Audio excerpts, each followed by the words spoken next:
Hi, this is Koji from Dari, Japan. In recent years, Japan has faced a challenge of an aging population and declining birth rates. Not only in Japan, but globally, the lifestyle known as Dinks, dual income no kids, has gained popularity as a choice. Today, I'm gonna interview Japanese people, especially young people, about their view of love and marriage in the first half. In the second half, I will interview a professor at Kyoto University who is researching Japan's declining birth rates and aging population about what measures Japan should take to address these issues. Let's go. Hello everyone. yeah. My name is Tomozo. Tomozo. Yeah. 普段何されてますか？会社員をやっております。会社員です。学生です。SNS の活動を、やってます。服で踊ったり。エンジニアとして仕事してます。会社員です。ご自身は結婚願望ってありますか？あります。あります。お子さんが欲しいなっていうような願望もありますか？あります。なんとも言えないです。なんとも言えない理由って聞けたりしますか？自分の個人の時間が欲しいなっていう時もあるので、子供は時々いいなって思いますけど、特に今はないです。ちなみに恋人っていらっしゃいますか？いないです。いないです。お二人は結婚願望ってありますか？あります。いや、ありますね。はい。お子さんとかも欲しいなっていう思いありますか？もういっぱい欲しいと思ってます。まあ将来的には欲しいですよね。ご自身は結婚願望ありますか？はい、あります。お子さんが欲しいなっていうような願望もありますか？そうですね。自分も、兄弟、弟が一人いるので、二人ぐらいは欲しいなって思ってますね。結婚は、やっぱ女性としては憧れはあります。私も女性としては、憧れがあるんですけど、でも、こう結婚しないで、裕福に暮らしていくっていうのも、なんかいいなとは思います。ご自身は結婚願望ってありますか？私は結婚してて、はい。はい、あります。お子さんっていらっしゃいますか？いないです。結婚が意味がないっていう意見に対して何か思うことってありますか？意味がなくはないと思うけど、しないで生きていくっていう価値観もすごいいいなと思うし、自分を大事にしてるっていう意味でもそうだし、結婚して好きな人と一生暮らしていくっていう暮らし方もすごいいいから、どっちが悪いとかどっちとかいいっていうのはないですけど、自分が合う方に進んでいけばいいんじゃないかなっていうふうに思います。私海外の高校に行ってるんですけど、やっぱり海外だと結婚しないでもなんかパートナーと一緒に暮らしてたり、またその方と子供がいて、またそういう新しい形で家庭を築いたり、いろんな愛の形があると思うので、なんて言うんだろう。質問なんでしたっけ？結婚には意味はあってもなくても、なんて言うんだろう。その人が思うことだから、でないと思うんだったらないでいいと思うし、あると思うって思うんだったらあるでいいんじゃないかなっていう、どっちが正解とかはないと思うので。今の方だと同性婚とかって今日本だとできないじゃないですか。やっぱりそうやってなんか結婚っていう形を異性婚っていうか、なんか法で縛り付けたりっていうのはやっぱりしない方がいいというか、いろんな形があっていいんじゃないかなって思います。結婚しない人が特に若者が増えていると思うんですけど、それってなんでだと思いますか？今東京にいてすごい楽しいことがいろいろあるので、そっちの自分の趣味とか楽しさを追求したいって思うから、まだ子供はいらないかなって思う人が多いんじゃないですか。それは言い訳かなと思ってて。本当は欲しいけれども叶わないから諦めてるのかなって思って。そうね。僕たちはまだ諦めてないんで。そうですね。童貞ですけど。童貞ですけど。諦めてません。諦めてません。なんか40歳になってさ、一人ってあんま考えられなくない？ごめんね。確かにです。近年日本だと少子化とかどんどん進んでいて、結婚しなくてもいいやっていう人も結構いると思うんですけど、周りにそういう方っていますか？そうですね。結婚したくないっていう人はあんまり聞かないんですけど、しなくてもいいやぐらいの人は結構いますね。それってなんでだと思いますか？どうなんでしょう。関心がないっていうのと、あと娯楽が増えてきてるんで、その娯楽で生活が満足しちゃってるっていうのもあるんじゃないですか。パートナーいて、で、結婚はでも考えてないというか、その紙一枚で、法律的に結婚したっていうことになるっていうのにちょっと否定してる子はいたりもします。はい。会社員やりながら結婚されてるってことだったんですけども、結婚されるにあたって専業主婦になるっていう選択肢は当時あったんですか？いや、専業主婦になりたいっていう思いはなくて、自分もやっぱ経済的に、しっかり働いてたいっていう気持ちはずっとあるので、そうですね、専業主婦はないです。考えてはなかったですね。はい。結婚しても今女性だと働き続けるっていう選択肢もだんだん一般的になってきてると思うんですけども、お二人は結婚した後も自分は働きたいなというふうに思いますか？私は思います。そうなんだ。私は働きたくない。できたら。夫婦共働きで子供がいなくても人生が楽しめるっていうライフスタイルに関してご自身は何か思うことありますか？そうですね。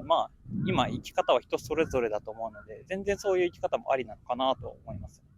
そうですね。いや、子供はいっぱい作った方がいいと思います。はい。やっぱり子供は宝ですから、未来を担う将来の。でもやっぱ日本少子高齢化っていうじゃないですか。だから自分としてはそう子供は産みたいなみたいな。産みたいよね、でもね。わかる。私もいつかは欲しいんですけど、今すぐにはまだかなって思う気持ちはあって、ちょっと共感できるところは。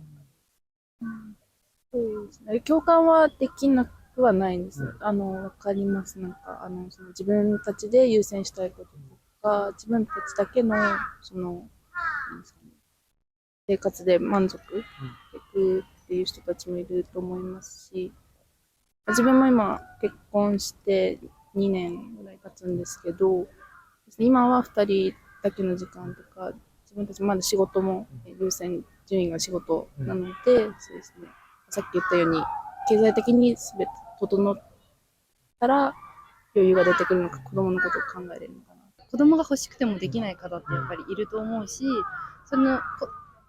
結婚して子供ができるのが一番幸せっていう考え方は、今の時代ではちょっと違うんじゃないかなっていうふうに思うので、もちろん子供がいて、どんどんそれが受け継がれていくっていうのはすごい素敵なことだけど、やっぱそれを自分たちがそう思わないのであれば、それを尊重して生きていく方が大事だと思います。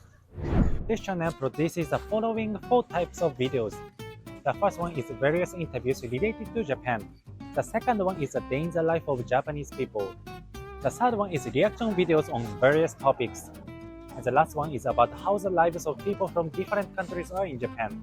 This channel is definitely the best channel to learn more about Japan. If you find this video interesting, don't forget to like, share, and subscribe to our channel.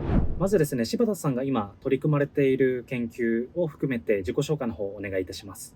はい、私は社会学者でして、現代社会の様々な現象に関心を持っていますけれども、とりわけ基本的には幸福に、幸せに関心がありまして、幸せに生きやすい社会をどうしたら作れるかというところに関心を持って研究をしています。日本では2060年の高齢比率が 38% になり、2025年から20代の人口が急激に減ると言われていますが、こういった少子高齢化の背景には何があると思われますか？はい、様々な背景、いろんな要因が絡み合ってましてね。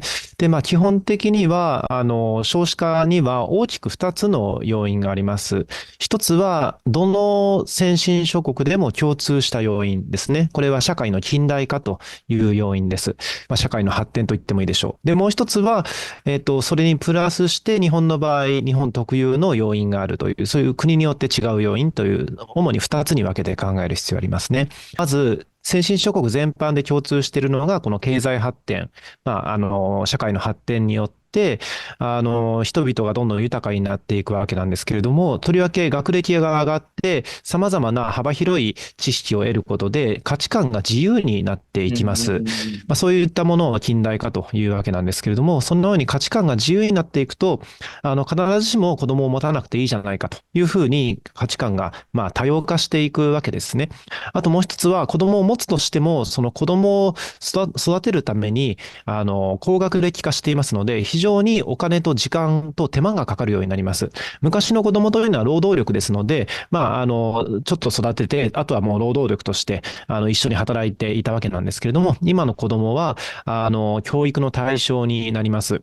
で、あとは子供の人権もしっかり保障しなくちゃいけません。そういった意味でお金もかかるし、手間も時間も非常に気遣いも必要になりますね。心理的コストも含めた様々なコストがかかるようになったんですね。そうすると子供は一人育てるのでもものすごく大変なことになります。そういったことで、総合的なコストが上がって子供の数が減る。子供を持つとしても子供の数が減ると。価値観が自由化、多様化したことと、あと子供一人一人の総合的なコストが上がったということで、これはどの国でも少子化していく。出生率が下がっていくんですね。これが日本の出生率低下のまず一つ目の要因です。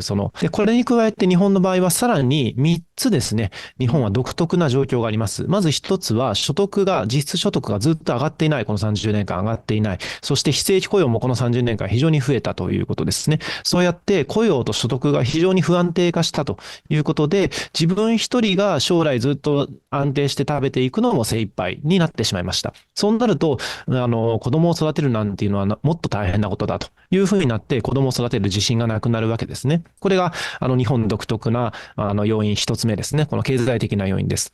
で、二つ目の要因としては、学費だとか育児に関してですね、家族の負担が非常に重いということです。これを家族主義と言ったりしますけれども、育児の負担が主に家族にのしかかっているということですね。例えば北欧とかフランスとか、そういった比較的出生率の高い国々は、育児の負担、あるいは教育の負担が基本は国や自治体が持ってくれるんですね。例えば学費も基本的には無料ですし、あとは保育も非常に1歳から使いやすいということです。で、そうやって育児の家族の負担が非常に小さくなってるんですね。しかし日本はその逆です。大学の学費も高いですし、育児をするということの家族の責任も非常に重くてですね、1歳からすぐ全員保育所に預けれるというわけでもありませんし、家族の負担が大きい。この家族主義っていうのは2つ目ですね。3つ目、日本独特な要因は働き方です。働き方が長時間労働だということですね。で、そして非常に硬直的だということです。それによって、特に男性は長時間会社に拘束される。そのため、結局、育児は女性の負担になっている。そうすると、妻が一人でワンオペ育児、つまり一人で育児をしなくちゃいけない状況が続いている。そうすると、女性にとっては、一人で育児するっていうのはものすごく大変なことですので、そんなんじゃ、結婚できないと。結婚して子供が生まれてしまったら、私の人生、私のキャリアは非常に止まってしまうということですね。そういう意味で女性が結婚しづらくなっているということですね。その背後には男性の長時間労働、働き方というのがあります。この3つの要因によって日本は北欧やフランスよりさらに 0.4 ぐらい出生率が低くなってしまっているという状況ですね。今柴田さんが挙げられた3つの要因をそれぞれ解決するために日本政府が取るべき具体的なアクションといったものには何があると思われますか？はい。まず若者の雇用を改善することですね。雇用を安定化して実質賃金を上げていくということ。ただこれはもうずっと現政権やってることですので、しっかり取り組んでいるところだとは思うんですが、今後もますます取り組んでいかなくちゃいけないと思います。あとは多くの若者は、大学の学費をですね、借金で、払ってますね。つまり、貸与型の奨学金を借りています。だいたい確か3分の1の学生だったかな。300万ぐらいの、学費だったかと思いますが、細かい数字はちょっと、ずれてるかもしれませんが、いずれにせよ非常に多くの若者が多額の借金を、数百万円の借金を背負って、社会人をスタートしてるわけですね。このような状況もありますので、若者の雇用所得を改善すると同時に、こういった借金についてどういうふうに改善するのか、負担を軽減するのか、あとは住宅ですね。やはり都市部だと住宅が高くてなかなか子育てのための、あるいは結婚のための住宅を得ることも難しい。そのような若者を取り巻く経済的な状況を改善しなくちゃいけない。これは一つ目ですね。で、二つ目の家族負担。これはやはり学費を安くしなくちゃいけないですね。大学の学費を安くしたり、あとはは保育ですね。もっと柔軟に働いていなくても保育を利用できるような、そういった1歳から基本的には誰でも保育園に入れるような状況を作っていくことで、しかもその保育の質がいい必要があります。質の高い保育をしっかり提供することで、家族の負担は減りますね。あとは、育休ですね。0歳の間育休取りたい人多いんですけれども、特に男性はまだまだ希望が実現できてない、取りたくても取れない状況があります。ここもやはり政府が後押しをして、0歳の間の育休というのを男女ともに取りやすくしていく必要がありますね。で、3つ目の働き方、これ非常に重要で、ここが非常に遅れてます。長時間労働ずっと続いています。なので、例えば、労働基準法を改正するといったことによって、例えばですね、残業代の割増率を上げることで残業をしにくくする。つまり残業をせずに働いてくださいっていうふうにしていく。だとか、勤務間インターバルと言いますけれども、退社してから出社するまで、例えば11時間絶対空けなくちゃいけない、休まなくちゃいけないっていう制度を義務化したりだとか、あとは法定労働時間40時間ですが、これはフランス35時間に短くしてます。そのようにして、労働基準法をヨーロッパ並みにしていくことで、働き方の改善を促していくと。その結果、働き方をより効率化していって、女性にとってはですね、共働き、共育てがしやすくなりますので、結婚についてももう少し明るく見通しがつくんじゃないかなと思います。ありがとうございます。今おっしゃった具体的なアクションを日本が行えなかった場合、日本にはどういった将来が待ち受けていると思われますか？はい。このままいくと大体高齢化率4割になる予想なんですね。ただ、お隣の韓国では出生率が 0.7 台まで下がっています。日本より 0.5 も低い出生率ですね。なので、状況によってはそのようなこともあり得るという危機感が必要かなと思います。今、出生率、日本では 1.26 というのは最新の数字ですけれども、これが最近では、例えば去年の出生率は 1.20 ぐらいじゃないかという民間の試算が出ています。そうなりますと、例えば今年の出生率は 1.1 台まで落ち込むと思いますね。で、そういうふうにどんどんじりじりと下がっていくでしょう。で、このままいくとそういうふうに下がっていくと、つまり韓国に近づいていくということです。で、もし仮に韓国レベルになると、高齢化率大体6割ぐらいになるっていう荒い試算もできます。つまり、6割の人口の6割が65歳以上ということですね。そのような状況になりますと、例えば年金の負担だとか、医療介護の負担がやはり大きくなって、とりわけ現役世代はもっと人口少なくなりますから、現役世代の税負担や社会保険料の負担がもっと大きくなってしまうかと思います。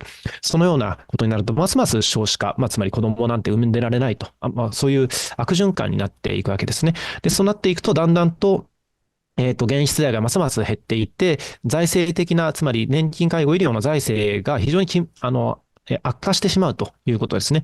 で、ますます国債を多額に発行しないと財政が運用できないというふうになると、財政破綻のリスクというのもいずれあるかもしれません。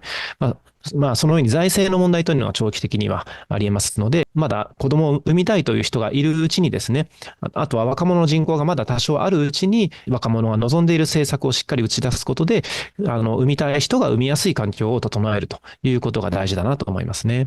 今回ゲストで来ていただいた柴田さんでした。ありがとうございました。はい、ありがとうございます。